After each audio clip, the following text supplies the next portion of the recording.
does Auburn need to step up on offense to get this thing rolling? Freezing temperatures are likely for several hours inland and a few hours closer to the coast.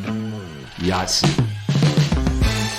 You are Locked On Auburn, your daily podcast on the Auburn Tigers. Part of the Locked On Podcast Network, your team every day. Yes, welcome on into Locked On Auburn, your daily Auburn Tigers podcast. I'm your host, Zac Blackerby. Thank you so much for making Locked On Auburn your first listen every single day. Joining us, as he does every Thursday, little Crain kick Thursday action, Jake Crain of Crain and Company.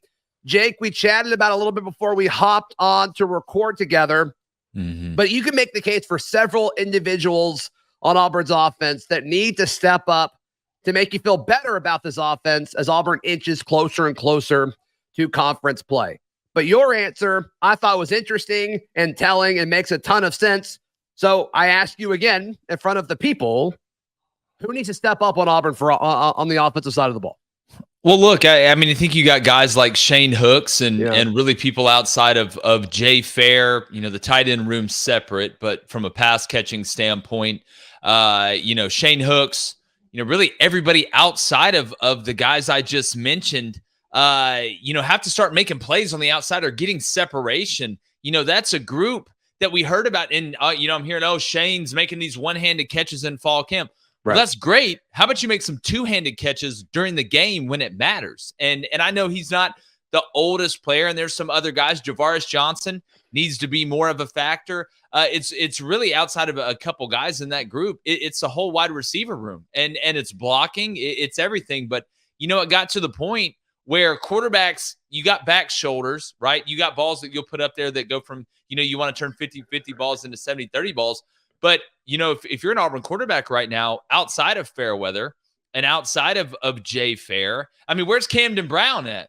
I mean, where he's on the back of a milk carton? I mean, you got to get John Walsh to do a TV show to help find these guys. I mean, at some point, and it's early in the year, you've got to step up and start becoming that group because Auburn's going to have it down the stretch. I thought they ran the ball better than kind of what it looked like against Cal. They weren't popping off 40-yard runs, but they were chewing up yards on the ground, and it was effective. But, man, I mean, guys have to start getting off guys. Guys have to start staying on blocks. Guys have to stop giving away run plays with effort when you're not getting the ball, which to me, effort gets you through the door. I can't believe we're even having to have that conversation. So, look, it's the wide receiver room outside of a couple guys. Well, and this is what Hugh Freeze has said consistently to the public in his press conference. He's called out his wide receivers, even dating back to spring when he first got here. Talking about effort, talking about running every route like it means something, and running routes with detail and precision. And now we kind of see what that looks like. Well, Zach, to me, it's one thing if you're struggling to get open, maybe your technique's not great in blocking.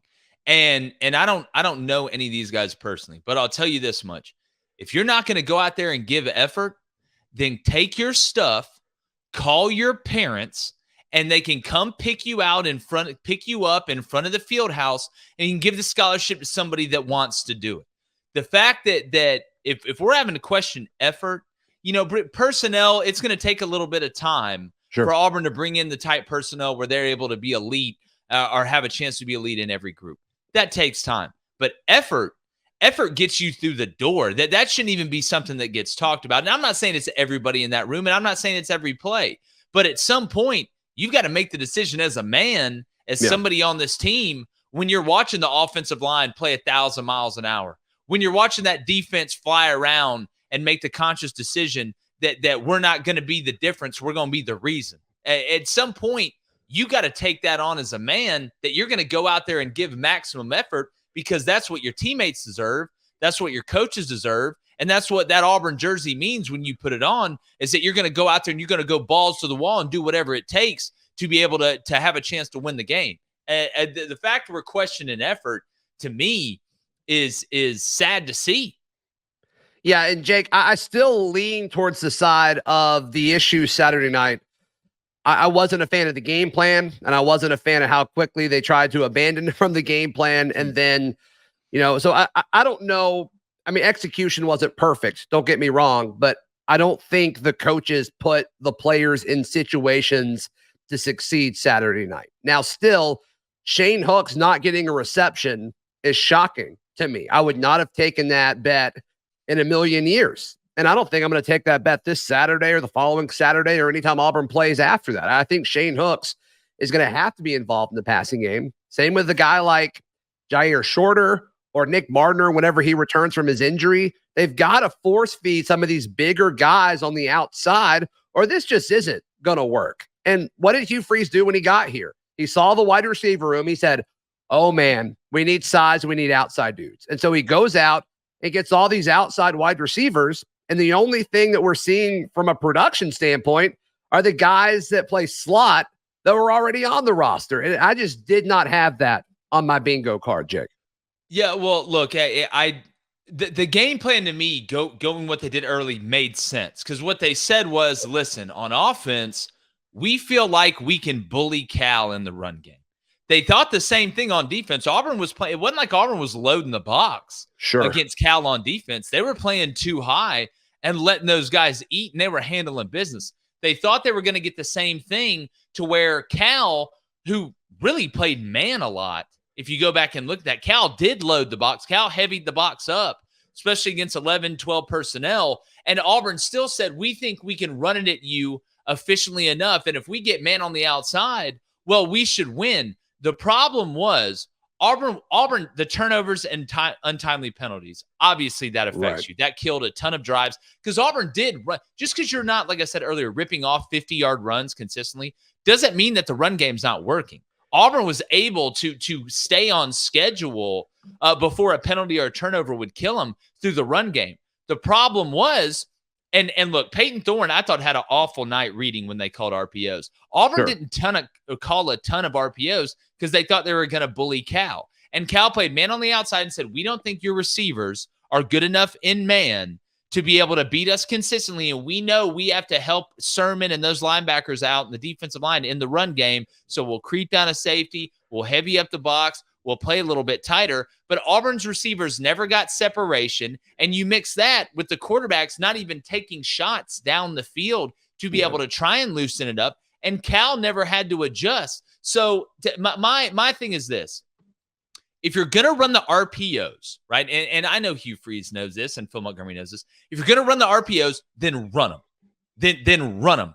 Mm-hmm. And even if Peyton's not reading them great, you still have to have the threat of being able to throw that ball up on the outside. You may get it. What happened the one time Auburn threw the ball down the field against Cal? You got a pass interference call against Fairweather when you pushed it down the field. Outside of that, it was nothing but, hey, let's run it. We'll run crossers. We'll run mesh. We'll run bubbles. We'll do these things. At some point, the receivers have to be able to get separation, and the quarterbacks have to say, listen, my guy, if I got to throw a back shoulder, I got to throw a back shoulder. It just seemed to me like everything was off outside of the normal run game. And there's a lot of blame to go around, but I understand the game plan.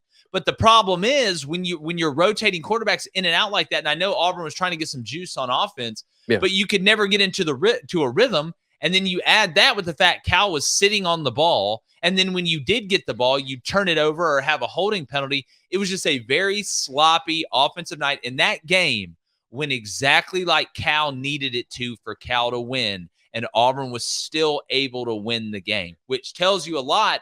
I think about this team and their ability to win in multiple ways, but Auburn cannot afford to play like that on offense and be able to have a successful year. It's just not going to work. All right, Jake, I want to try a new segment idea in just a second. I got 5 things, and we're going to debate if it's a whole lot of something or a whole lot of nothing. That's coming up on today's Locked On Auburn. Today's show is brought to you by our friends at Jace Medical. Jace Medical has a product called the Jace Case. The Jace Case provides 5 life-saving antibiotics for emergency use. We all kind of heard things about the supply chain, or, hey, maybe sometimes you're in a situation where you can't get to your doctor until the next day and you need something to kind of help you through the evening or through the next few days. Maybe you're traveling, whatever it may be. The Jace Case can help with all of that. And look, it's easy to get these things. Here's a customer review for Jace Medical. It's easy as 1, 2, 3. And just in time, they said, I received our package the same day. I got a sinus infection and my doctor was out of town. No appointment for days. Thank goodness it arrived. So with storms or shortages, pandemics, be sure to make sure that you're prepared. Jace Medical is simple. You go online, fill out a form, and then you get a prescription, life-saving medication sent right to your door. Save more than $360 by getting these life-saving antibiotics with Jace Medical, plus an additional $20 off by using my code LOCKEDON, all one word, LOCKEDON, locked on at checkout at JaceMedical.com. That's spelled JASE medical.com.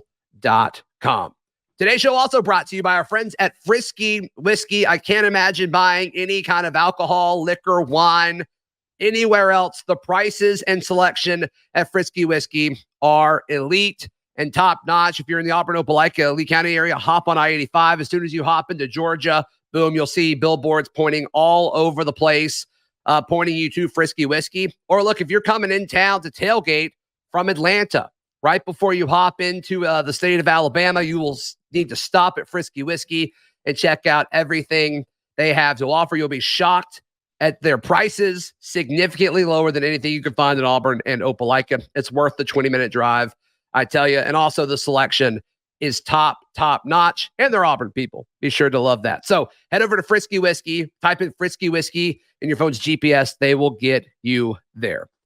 Jake Crain with Crain and Company, our guest on this Thursday. Let's try something new. Is this a whole lot of something or a whole lot of nothing? Jake, Auburn scoring 14 points against Cal. Is that a whole lot of something or a whole lot of nothing? I mean, offensively, it's a whole lot of nothing. I mean, 14 points, it's outside of baseball and a couple other sports. I mean, that's not going to get it done. This defense played their tail off, but, they're not going to be able to hold opponents to 13 points or less, especially with what's coming up in the SEC. So I thought it was underperforming by a lot. And, I think everybody would agree with that. By the way, I needed some of that Frisky Whiskey at about 11 o'clock Central Time last Saturday. I could have used some of that. That's what was going on. Gosh, that was such a late game. I hope that never happens again. And then a few days later, the kickoff time for A&M's announced it's 11 o'clock, and people are complaining. And it's like, no. I'll take that 11 o'clock. I'll take that 11 o'clock all day, 11 a.m. Better than 9:30. Absolutely. All right. When you look at, Auburn has 3 receptions by tight ends so far this year. Do you think that's a whole lot of something? Is that we need to worry about it, or a whole lot of nothing? They'll figure it out. Well, I think now after last week, they're going to figure it out. So a whole lot of nothing. I mean, you better feed Rivaldo Fairweather like Augustus Gloop in a chocolate river at the Wonka factory. I mean, that dude is a matchup nightmare. You threw him 3 balls, caught a huge third down ball that was a heck of a catch. He catches the ball with his hands away from his body. And when big guys do that, it's a problem. The second one you threw him, you got a pass interference call. And the third one, Hugh Freeze was like, listen, hey, Phil, throw the fade to our monster alien we have at tight end. And I bet something good happens. And what? Auburn scores a touchdown. So, yeah, I would expect to see Rivaldo. I'm a Fairweather fan in the best sense in this one. Yeah, I'm with you. I think it's a whole lot of nothing. They got to fix that. No question about it. This next one, Peyton Thorne, when you look at the intermediate passing game, passes 10 to 19 yards past the line of scrimmage. Peyton Thorne is 2 of 9 in passes between 10 and 19 yards downfield. Not very good. When you look at that stat and that split, do you say, that's a whole lot of something or a whole lot of nothing? I think it's a whole lot of something. He's got to be more accurate. Look, Peyton, you got to play better, dog. I know, you're still new. They brought you in to be they didn't bring you in because you can throw it 100 miles per hour and like you're Joe Milton with a rocket attached to him. They brought you in because you're a nuanced passer that can hit in the intermediate game, and most RPO throws in this system are intermediate throws. Thought he was pretty good week 1 against UMass from a timing standpoint. He's got to get back in that. He's got to be more accurate. That last drive looked like what they brought him in to do. He needs to play a game called Let's Figure It Out. It's got to be more accurate, man. Yeah, and I hope they use Samford. We'll talk about some of the goals of the Samford game in a second, Jake, but I think they've got to use the Samford game to give him some confidence passing the ball. We didn't really see them do that against UMass. Batting practice. Exactly. But I'm a little concerned they're not going to do that because I don't think they want to. I still think they're in this mindset of we can't show too much. But at some point, you've got to use these tune-up games to tune up and get better. Yeah, well, look, I mean, you don't have to show every variation off your base RPO stuff. You don't have to show every combination. You should be able to run the ball well enough where you get guys that are just better athletes that are open. But, it wouldn't be bad to see, as crazy as this sounds, some tight coverage throws from Peyton Thorne on Saturday against Samford. Put him in some adverse situations where he's got to be able to make the throw. I mean, Auburn is, and when Robbie gets in there, at some point, Robbie's going to have to throw the ball. We've seen him throw the ball eventually. You have got to allow him, if that's going to be an effective short yardage red zone package, he's got to start throwing the ball at least some. Yeah, well, that's my next one. This is a whole lot of something or a whole lot of nothing. Jake, Robbie, according to Pro Football Focus, Robbie is 0 for 4 on passes beyond the line of scrimmage. All of his completions have happened behind the line of scrimmage so far. Whole lot of something, whole lot of nothing.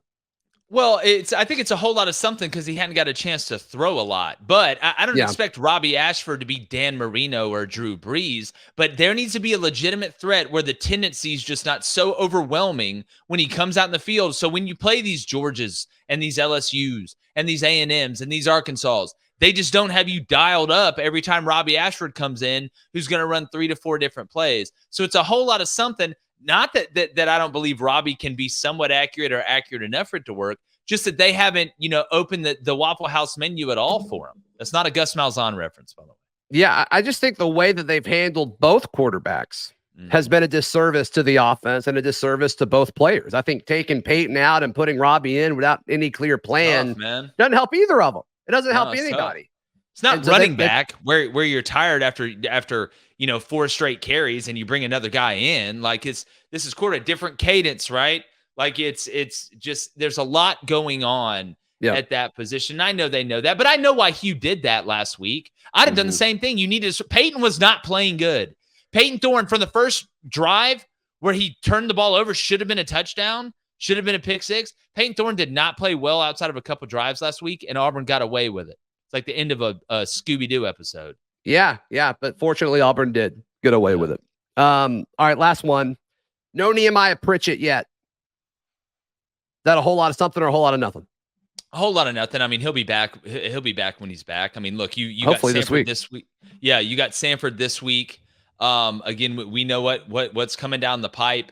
Whatever it takes. He's a guy who's experienced. He knows how to get his body ready. He knows how to be in shape. He's not going to be overwhelmed by the moment. First couple plays, maybe a little bit rusty, but he's got a ton of experience. That's a whole lot of nothing to me. Yeah, and it seems like he's been practicing for the last 2 weeks at least. And it sounds like it was close against Cal. He just, I don't know. It sounds like it was his decision. So we'll see what happens with that. Yeah. Well, your players know their body the best.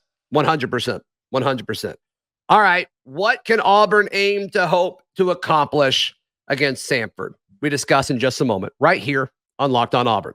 Today's show brought to you by our friends at Game Time. Game Time is the best place to buy tickets, but especially last-second tickets. You can get great deals if you want to go to the Auburn-Samford game. Heck, you could wake up Saturday morning, get fired up, and say, you know what?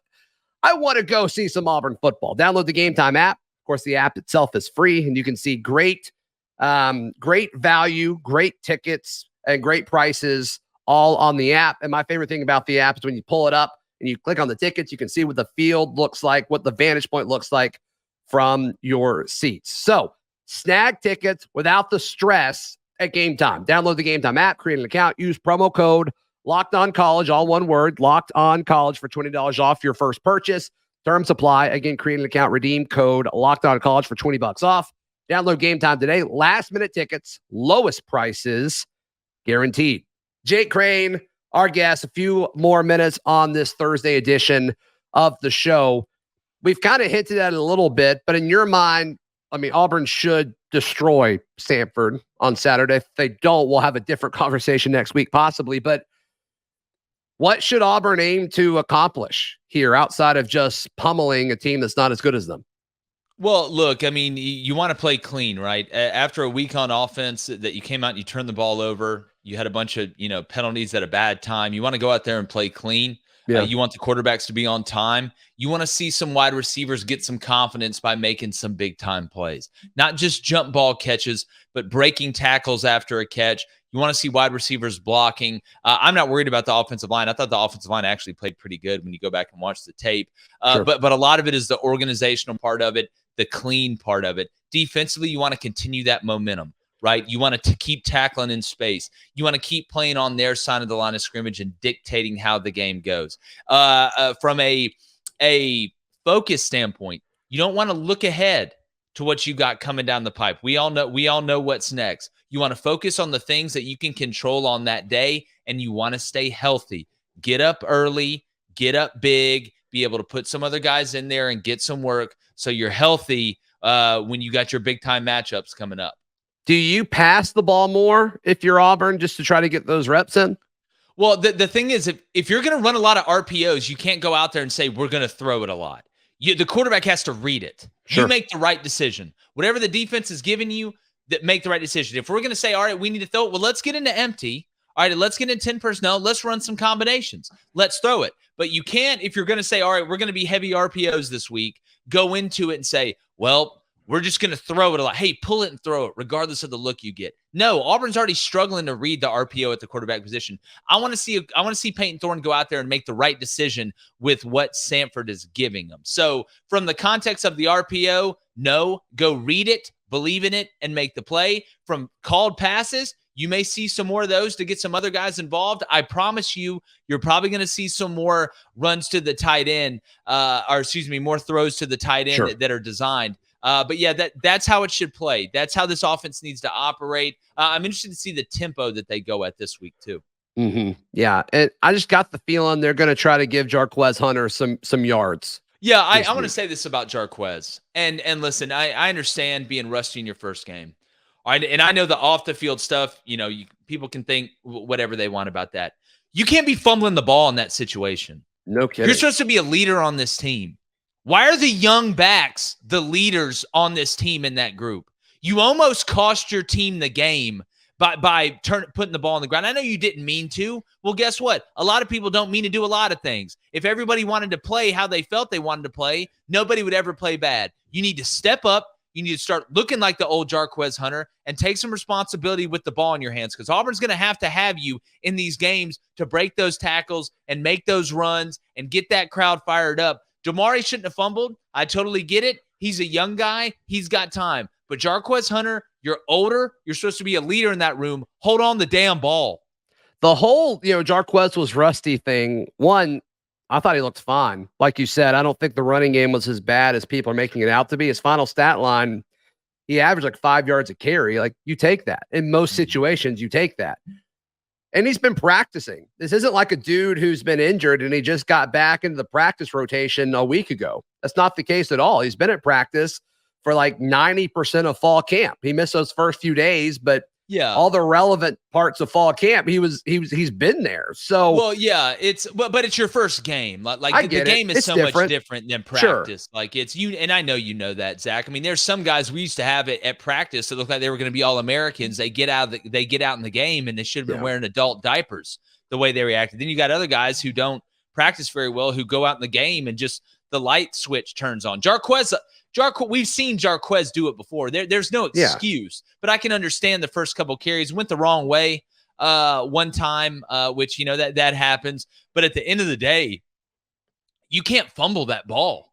Like he should have gone and he should have bought Eugene Asante lunch every single day this past week after the way that 9 played on that last drive, after he tried to give Cal the game with that fumble. And again, I know he didn't mean to, but I don't mean to doesn't get you out of, we worked all off season for this and you fumbled it with under 3 minutes after we were about to steal one. Yeah. Shout out DJ James getting that pick in the end zone. For sure. Great pressure on that play. For sure. Yeah. The defense was incredible. No question about it. Jake, thank you so much for your time. As always, how can people check out everything you guys have going on at Crain and Company? Yeah, man, it's always fun to chop it up. Hopefully Auburn keeps winning. It's like Hugh Freeze says, it's a lot easier to be hard on them after a win. But yeah, if you like college football, you like NFL, obviously you do. You're watching this great channel here with my boy Zebo. Head over to YouTube. It's Crain and Company, Crain and Company. We just hit 100,000 over there. Talk a lot of Auburn. We have live calls, a live chat. We go live in the morning every weekday, 6:30 a.m. to 8 a.m. Central. We have a Saturday game day special with Jeff guest pickers. We just had Jeff Foxworthy. We got John Rich coming up. Theo Vaughn coming up too as well. We're excited about. And then Sunday we do a recap all of it. So yeah, man, check us out. It's a good time. Is Theo Vaughn a football guy? Oh yeah. I had no idea. Zach, you know this. There's a lot of these big time people. They're real big football people. Like when you get to know, even some that you really wouldn't even think. I believe it. I believe it. That's Jake Crain. Be sure to check out his show, Crain and Company. They do an outstanding job. Read all my written work at auburndaily.com. Become a Locked On Auburn insider by clicking the link in the episode description down below. And we will see you tomorrow. This has been Locked On Auburn.